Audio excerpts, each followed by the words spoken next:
Bonjour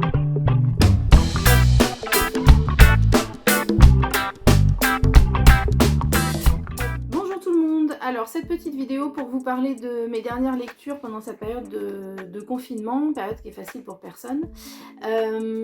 Moi j'ai relu plutôt la série Walking Dead. Alors Walking Dead c'est aux éditions Delcourt, c'est du comics américain, voilà pour le dessin.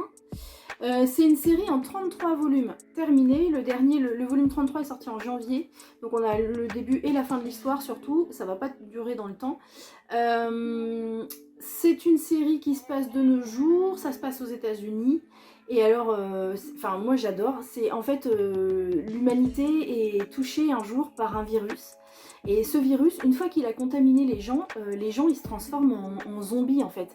Et du coup, ils se bouffent entre eux. Et vraiment, maman, oui. t'as pas Pluguet? Ah, si, j'ai Pluguet, mais ouais, mais c'est d'actualité. Oui, mais t'as pas Pluguet. Si, Parce que ça, c'est pas très... Non mais Walking Dead, super. Ouais. J'ai Pluguet. Merci. J'ai Pluguet, j'ai le dernier roman de Joël Dicker. Alors, Joël Dicker, il publie... Hop là, avec mes doigts. Il publie chez De Fallois, toujours. Il est connu pour avoir écrit, il y a une dizaine d'années, La vérité sur l'affaire Harry Kéber. Voilà, c'est un roman qui avait eu un gros succès, que moi j'ai beaucoup aimé. Il avait aussi publié Le livre des Baltimore et La disparition de Stéphanie Meyer. Et ça, c'est son tout dernier, L'énigme de la chambre 622. Et c'est un roman vraiment... Maman, Oui. il est pas sorti. Non. Non.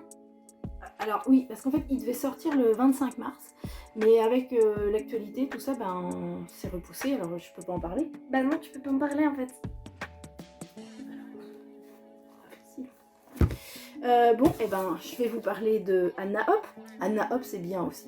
C'est une auteure anglaise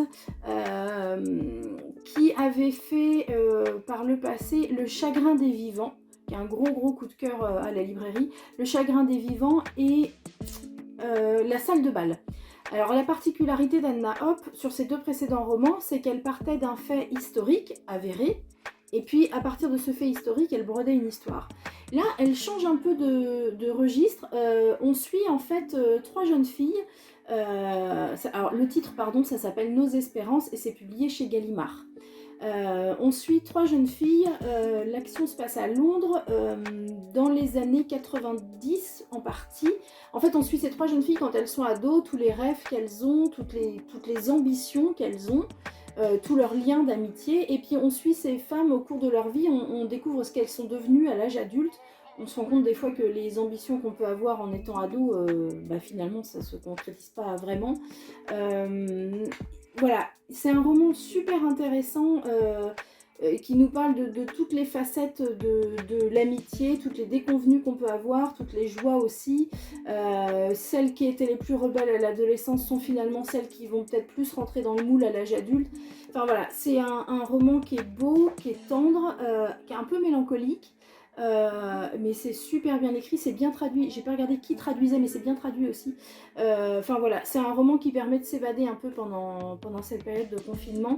Moi je vous le recommande vraiment, ça s'appelle Nos Espérances de Hannah Hope aux éditions Gallimard. Et je vous demanderai juste une petite chose, c'est ne vous jetez pas sur les sites internet pour commander ce livre, pour l'avoir rapidement. Attendez s'il vous plaît que le renard qui lit puisse ouvrir à nouveau ses portes et on vous accueillera avec grand plaisir.